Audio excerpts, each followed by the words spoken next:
Les Acteurs de la Transformation, le podcast des acteurs qui façonnent l'entreprise de demain. Un nouveau rendez-vous qui donne la parole aux dirigeants, présenté par Fanny Bourdin, une production Adéquancy. Bonjour à vous, nous avons le grand honneur d'avoir sur le plateau un invité au parcours entrepreneurial impressionnant. Emmanuel Laby, bonjour. Vous êtes le cofondateur d'Autobiz. Pouvez-vous nous expliquer déjà ce qu'est Autobiz ? En deux mots, Autobiz, on a créé cette société avec mes deux associés pour répondre à une question simple qui était la question de la transparence sur le marché de l'automobile. Pour tous ceux qui un jour ont essayé de vendre ou de racheter leur voiture, ils se sont rendus compte que c'était quelque chose de relativement compliqué et surtout sur la partie du prix. Et donc nous, ce qu'on a voulu donner, c'est de la transparence dans l'établissement d'un prix, soit de revente, soit de rachat d'un véhicule, pour enlever cette incertitude, surtout chez les particuliers, mais aussi chez les professionnels.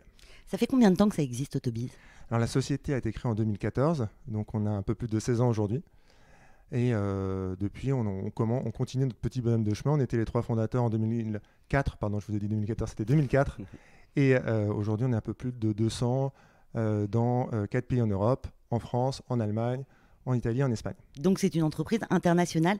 Comment arrivez-vous à porter un message digital et data à l'international ? Que ce soit en France ou dans d'autres pays d'Europe, on voit que c'est pas facile pour une PME de s'exporter en dehors de ses frontières nationales.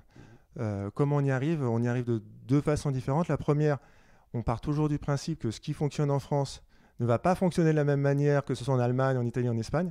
Donc on est très humble et on essaye toujours d'adapter nos produits aux spécificités des marchés nationaux.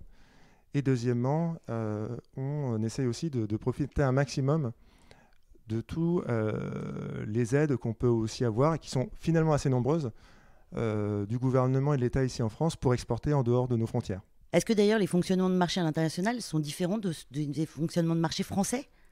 Sur les marchés automobiles, oui, tout à fait. Les structures de marché sont différentes, les comportements des consommateurs sont très différents. C'est un peu cliché, mais un Allemand a un respect de son véhicule beaucoup plus fort qu'un Parisien. Et donc la qualité moyenne d'un véhicule en Allemagne est très très différente de celle que l'on connaît, en tout cas ici à Paris. Est-ce que vous revendez des voitures allemandes à des Français ? Est-ce que ça se passe aussi comme ça ? Alors, nous directement non, mais il y a beaucoup de voitures allemandes qui sont revendues en France, en effet. Là, vous avez des phénomènes un peu de marché. Typiquement, il y a beaucoup de Mercedes ou de BMW qui se vendent en Allemagne parce que c'est un marché national. Et donc souvent, elles sont exportées vers la France de la même manière qu'il y a beaucoup de Peugeot ou de Renault qui sont exportés vers l'Allemagne ou vers l'Italie. D'accord. Qu'est-ce que va être l'avenir d'Autobiz à court terme, par exemple ? Qu'est-ce qu'on peut vous souhaiter dans un an ? Alors, ce qu'on peut nous souhaiter, c'est qu'on continue sur la voie qu'on a établie, qui est deux choses. La première, d'aider le marché à la digitalisation des parcours de vente. L'automobile est un des derniers marchés sur lequel vous ne pouvez pas acheter un bien 100% en ligne. Je vous mets tous au défi aujourd'hui d'acheter votre voiture 100% en ligne. Vous ne pouvez pas. Vous êtes obligé à un moment ou à un autre de vous déplacer dans un point de vente physique. Ça serait possible de digitaliser totalement ? Alors aujourd'hui, il y a quelques marques qui le font. Vous pouvez acheter une Tesla, par exemple, 100% en ligne. Mais pas en France ? En France, si. En France aussi ? En France aussi. Et depuis peu, vous pouvez acheter des Peugeot, des Citroën ou des Opel complètement en ligne. Mais c'est des voitures neuves ? C'est des voitures neuves. D'accord. Et vous pouvez aussi, chez certains spécialistes, par exemple le site Aramis Auto, acheter directement, y compris 100% en ligne, votre véhicule. Et chez Autobiz, vous tendez vers ça ? Nous, on tend vers ça sur la partie qui est la nôtre, qui n'est pas la vente, mais le rachat. Donc aujourd'hui aussi, on est en capacité de racheter une voiture concrètement depuis le fauteuil du particulier. Vous voulez faire reprendre votre voiture, on vous envoie un SMS, vous allez quand même dans votre garage faire quelques photos du véhicule. Oui, il en faut. Il en faut quand même un petit peu. On vous rappelle, on se met d'accord sur le prix, on vient chercher la voiture chez vous. Donc la vente se fait en tout cas sans se déplacer et 100% depuis chez soi. Aujourd'hui, on rachète plus de 20% des voitures qu'on rachète chaque mois sont achetées par ce parcours-là 100% sans déplacement du particulier. Et comment ça se passe pour la revente ? Chez nous, 100% des voitures que nous rachetons sont revendues à d'autres professionnels à travers des places de marché ouvertes aux professionnels qu'on a ouverts. Et comment, vous me parliez de digitalisation, est-ce que vous pouvez m'expliquer un petit peu comment ça va se dérouler ? Pour nous, c'est poussé, pour Autobiz, c'est pousser à la fois encore plus loin le rachat à domicile. On est en train, par exemple, on s'est rapproché d'une start-up française qui s'appelle Monk pour y compris grâce à l'intelligence artificielle, pouvoir reconnaître les dégâts sur un véhicule. Donc même plus demander au particulier de décrire sa rayure, c'est la photo qui va la prendre et va dire là c'est une rayure qui mérite d'être peinte et voilà combien on va vous enlever du prix parce qu'il va falloir qu'on repeigne la voiture. Donc ça c'est une des choses sur lesquelles on est en train d'avancer. Il y a d'autres sujets logistiques. Alors à un tout petit niveau, mais on voit que des mastodontes comme Amazon sont en train d'investir massivement dans la logistique.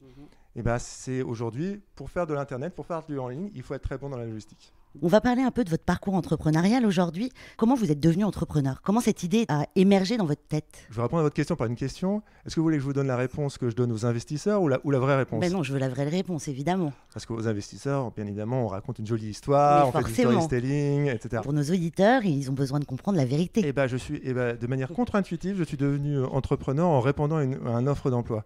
C'est rigolo.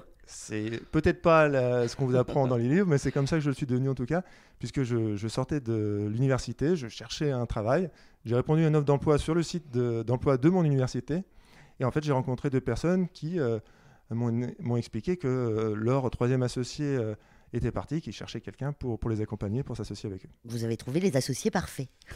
Oui, j'ai eu cette chance-là. Ce qui n'est pas donné à tout le monde finalement. Non. On est bien d'accord. Qu'est-ce que vous donneriez comme tips, par exemple, pour les futurs entrepreneurs qui nous écoutent? Alors, plusieurs choses. La première, c'est qu'il ne faut pas avoir peur. Si vous voulez faire quelque chose, il faut entreprendre. Il n'y a jamais de bon moment et jamais de mauvais moment. Quand le marché va super bien, tout le monde vous dit bah non, tu ne peux pas te lancer parce que le marché va bien, donc les acteurs en place marchent bien. Quand le marché va mal, on vous dit bah, te lance pas parce que le marché va mal, donc les plus petits sont les premiers à en souffrir. Il n'y a pas de bon moment, il faut toujours se lancer. Est-ce que c'est dur le départ, au début? C'est à la fois le moment le plus dur, le plus motivant. Le plus dur parce que c'est là où vous passez par les phases qui sont les plus... quand vous prenez du recul, qui sont les plus compliquées. Quand de temps en temps vous passez des soirées, c'est bête, hein, mais à réfléchir à comment vous allez pouvoir payer l'URSSAF de vos premiers employés parce que à la fois vous êtes rentable, mais vous n'avez pas la trésorerie pour le faire, c'est prenant. Mais c'est rétrospectivement, je vais y arriver, les moments les plus enrichissants et les plus beaux peut-être. Qu'est-ce qu'on peut vous souhaiter, Emmanuel Labi, et qu'est-ce qu'on peut souhaiter à Autobiz? De continuer sur cette voie et peut-être que dans 15 ans, on sera à 400 et on fera 2 ou 3 fois plus de chiffre d'affaires qu'aujourd'hui. Écoutez, c'est ce qu'on vous souhaite en tout cas. Merci beaucoup Emmanuel d'être venu sur le plateau des Afters de la Transformation. Merci à vous pour votre invitation. Merci à vous de nous suivre. Je rappelle, nous étions avec Emmanuel Labi, le cofondateur d'Autobiz. N'oubliez pas, vous pouvez retrouver toutes nos émissions sur la chaîne YouTube d'Adequancy et sur toutes les plateformes de podcast. Bonne soirée. Les Afters de la Transformation, une émission à réécouter et à télécharger sur adequancy.com et toutes les plateformes de podcast.